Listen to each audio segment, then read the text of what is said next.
Dahil nakaschedule na yung operation ng asawa ko at magiging busy talaga ako dahil ako yung mag-aasikaso sa kanya, kaya naman magme-meal prep na ako. Bale, 4 na putahe pala yung lulutuin ko ng mga araw na yan, tapos magluluto din ako kinabukasan ng 2 pang putahe. Kaya advance prep ko na siya para hindi ako masyadong mapagod at ma-stress, lalong-lalo na nga kapag nagutom yung mga bata dito sa bahay. Bale, ang una ko palang gagawin, iihawin ko na muna tong talong. Habang nakasalang naman yung talong, uumpisahan ko na nga ding balatan at hiwain yung mga gulay na kakailanganin ko sa pagluluto. Bale, yung mga lulutuin ko pala ay mga simpleng putahe lang naman at alam ko magugustuhan ng mga bata. Kinabukasan naman, ang bala ko namang lutuin ni sinigang pati na nga rin tinola. Dati pa talaga mga mamshis, ginagawa ko na talaga tong pagme-meal prep, lalo na nga kapag malapit na akong mga na. Wala kasi kaming ibang nakakasama sa bahay na pwedeng utusan sa pamamalengke or hindi naman kaya pagluluto, kaya naman ganun na nga yung ginagawa ko. Kapag kabuanan ko na, nagluluto na nga ako ng maramihang ulam tapos ini-stock na nga lang namin sa freezer. Hindi ko rin naman kasi maasahan yung asawa ko pagdating sa pamamalengke or hindi naman kaya pagluluto dahil mahaba na yung oras niya sa work. Tingnan din kasi sa bahay, nag-aasikaso din siyang maglinis, mag-alaga ng mga bata at siya na nga yung nag-aasikaso sa kanila pag uwi niya. Simula kasi talaga nung nagsama kami mga momshies, kami na talaga yung sandalan ng isa't isa. Alala ko pa nga mga momshies nung bagong panganak ako kay Kuya Sen sa Olonga po, hindi nga namin alam kung ano yung gagawin naming dalawa. Pero buti na nga lang din talaga dahil yung mga nakakasalamuhan namin dati sa Olonga po ay mababait, lalo na nga yung mga naging kapitbahay namin. Nung nalaman kasi ng mga kapitbahay namin dati na nanganak na nga ako, lalong-lalo na nga si Ate Daisy, nagluluto siya lagi ng ulam na may sabaw at binibigyan niya nga ako. Tapos may mga kapitbahay din kaming nagbigay ng mga damit ni Kuya Sen kasi nga nagtitipid kami at hindi nga kami masyadong namili ng mga gamit ni Kuya. Kaya naman ayun, nakakatuwa dahil na-survive naming mag-asawa yung ganong situation ng buhay namin. Nangangapa nga din kaming mag-asawa noong mga time na yun dahil mga bata pa nga rin kami. Pero may mga mababait na tao na umalalay sa amin.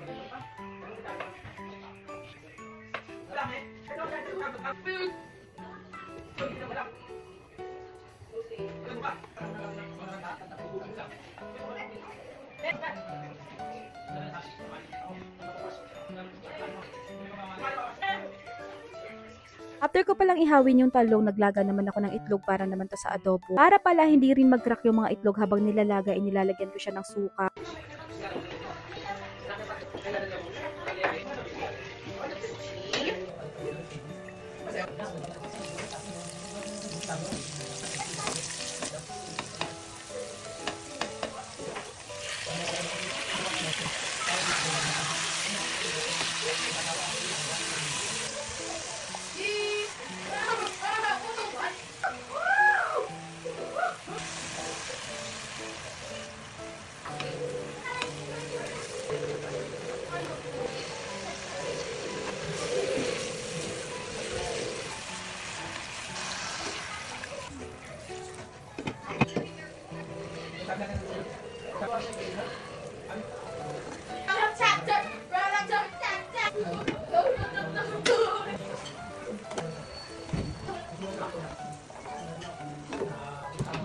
Luto ko na yung adobong chicken, tapos sa kabilang kalan naman iginisa ko lang yung giniling para naman yan sa tortang talong. Yung giniling pala na ginigisa ko sa kabilang kawali, may timpla na yan dahil yan yung tira nung gumawa ako ng Shanghai. Tapos dito naman sa kabilang kawali, ito naman yung giniling na lalagyan ko ng patatas at carrots.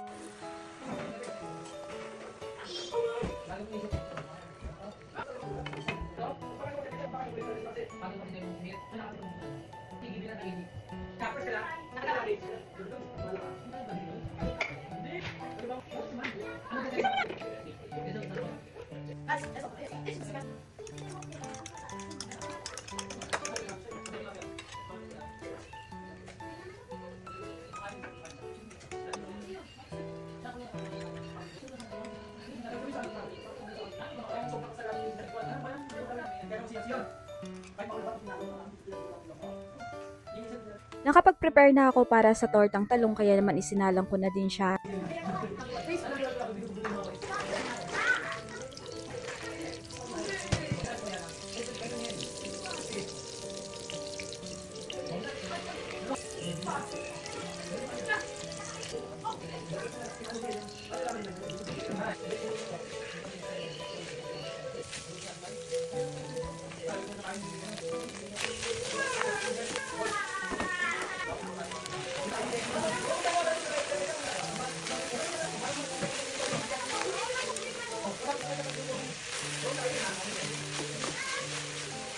Dito pala sa giniling, hindi ko na siya lalagyan ng tomato sauce, pero lalagyan ko siya ng ketchup.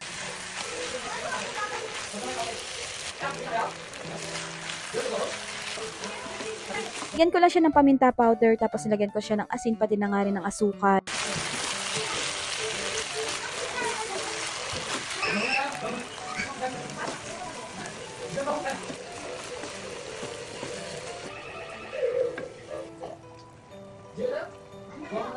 Mas masarap nga sana itong giniling na to mga mamshis kung may pasa siya. Kaso nga lang wala kaming pasa sa bahay, kaya naman hindi ko na nilagyan.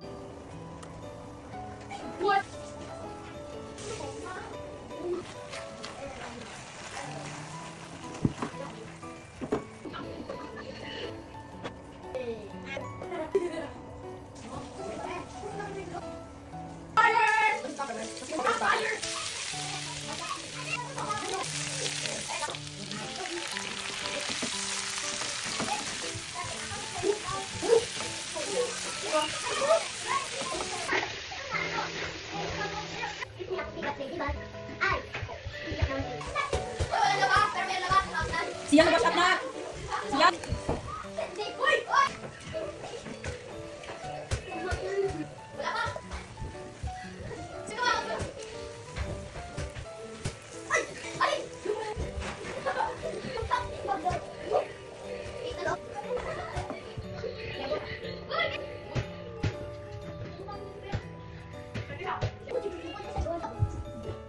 At eto na nga yung ulam lahat na niluto ko nung gabi, tapos dadagdagan ko pa nga yan kinabukasan.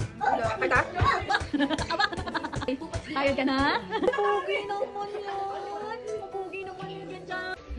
Love you, love you. Love you. Noong malamig na pala yung mga ulam, inilagay ko nga lang sila sa freezer.